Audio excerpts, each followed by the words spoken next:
Do you really feel uncomfortable not being able to go to a space that makes people of color comfortable? If so, you need a reality check. Having spaces that are exclusively for people of color is important.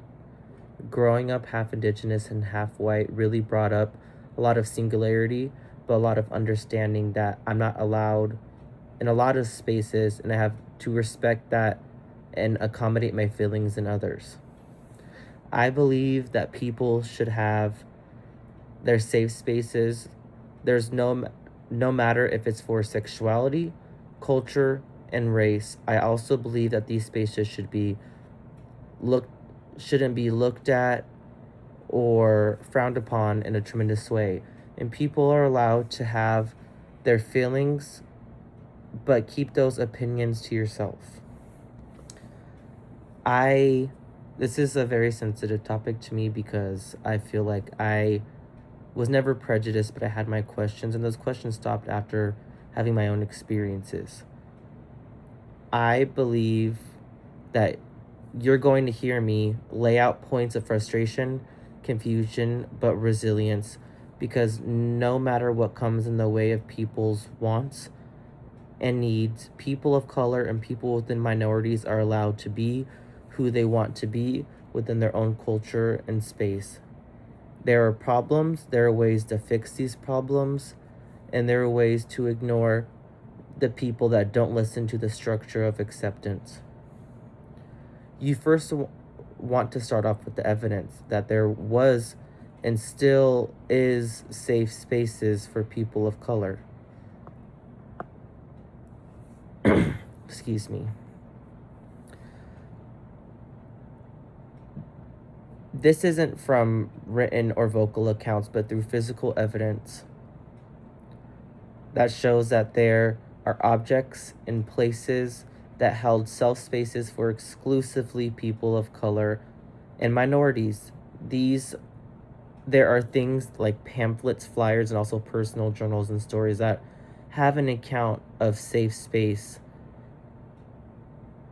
always existing even before the majority of acceptance we have now. And this, I feel like a lot of my opinions and things come from me and they match a lot of sources. I'm not saying I am a source or I am the spokesperson for this thing, but I feel like a lot of my opinions, especially on this topic, correlate a lot of the sources. And this particular source is from a Black geography website by artists like Michelle and Isabel Strauss, and I feel like it was one of the greatest and most informational sources that I felt important to me.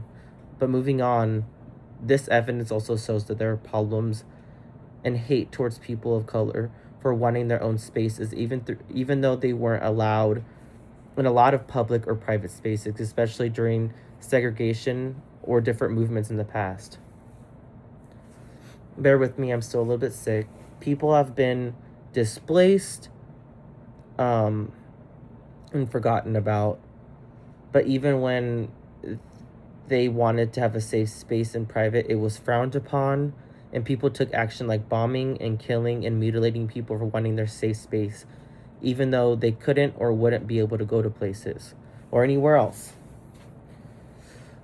There were places like churches, support groups, and home services that gave people of color a safe space, and a safe space to be in the like just to be in the first place.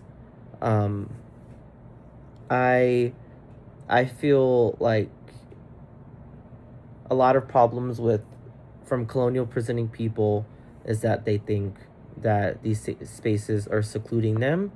But even if that is the truth, I feel it is a respectful response to wanting their own space, and it's something that a lot of people of color got used to, but it's something you have to respect. And this comes from a book which is titled Counter Campus Counter Spaces, and um, it is a book about safe spaces, especially minority safe spaces on campuses. And actually, at our own school, Fresno City, there is scholarships and different types of organizations that help students of color, which some people get frustrated about. But there are a lot of different scholarships and help for who you are, no matter if you're not included in a minority. But even in the present day, people that are outside of the cultural preferences and appeals of people of color, no matter if they're African American, Native American, there are still problems where people of color want their safe spaces. It doesn't even have to necessarily be a safe space. It can be a yoga class, a school, or scholarships that are specifically applied to people of color. People, especially Caucasian people, wanted to fight the odds and resilience of power of color even through the 1900 or the all the years that they were patronized and they were people of color were killed for no reason. The world has changed a lot, but people still can't grasp that through time, especially through negative problems. People of color want their spaces, no matter how literal or how serious the matter is to why they're in this space. There are many solutions to forgetting or teaching people the importance of having safe spaces for people of color and minorities. I feel like a big solution would be to maybe simply mind your business. But on a higher level, I feel like a really big solution would be um, to give people reasoning and understanding, not just because you're not part of a particular minority. It's okay not to be included in their spaces. It's not reverse racism. It's not seclusion. It's about who they want to be comfortable with, just like people from colonial upbringing want to be comfortable with their own race. It's not a clapback. It's just simply about comfortability. I feel, I tremendously feel like there doesn't have to be a reason or a solution to people wanting their own space, but a big reason and solution is that people of color are tired of the uncomfortability around people within their culture, outside of their culture and minority. When someone's tired, it makes them frustrated. And when these people are frustrated and their emotions are heightened, no matter what minority or race or culture you are, it makes people want to stand up for themselves and for people to meet them for their needs and wants, and not halfway but full way. Even without having a race or minority, if someone wants a space to call their own, is completely and socially okay. And I found this from a really good article published in an inquiry for color needs spaces, and I feel like it, like, right away, like, claps back at, like, people being frustrated. That's the main topic, not about the reasoning, but why people outside of the minorities, especially colonial people, like with colonial upbringings, are frustrated, where there shouldn't be a reason why you're frustrated. It's not about the past, it's not about a response, but just, like, it's what makes people comfortable. So no matter what race you are, you can do this. I feel like a big solution would be to um that is really overlooked, is to keep doing what you're doing and fight for what's right, because no matter what you're doing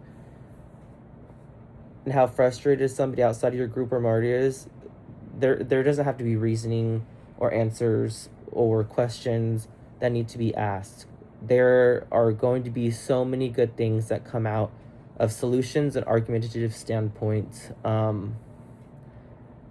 I'm here to help anybody and everybody that's in this class that may feel uncomfortable about having these safe spaces, or people that are included and feel like it's the right thing. I'm here to spread the word and be the best of both worlds. Again, I'm sick. Bear with me. You get so many things and solutions from of keeping people comfortable in a space where they can talk and be who they are freely. You have to find the middle ground where you can have You can have a safe space and not cast people away depending on who they are. There are respective exceptions to safe spaces for people of color like mixed races and friends, as not to be a cast away people to make everybody comfortable. You need to be invited and accepted into places where the majority of people are people of color. Um, and I got a lot of reasoning from the article, um, just titled Black Spaces by a few other authors, and just talking about it's not to cast people away because it wouldn't be the right thing of being casted away by simply being a person of color to do it to an opposing race or minority or this particular person.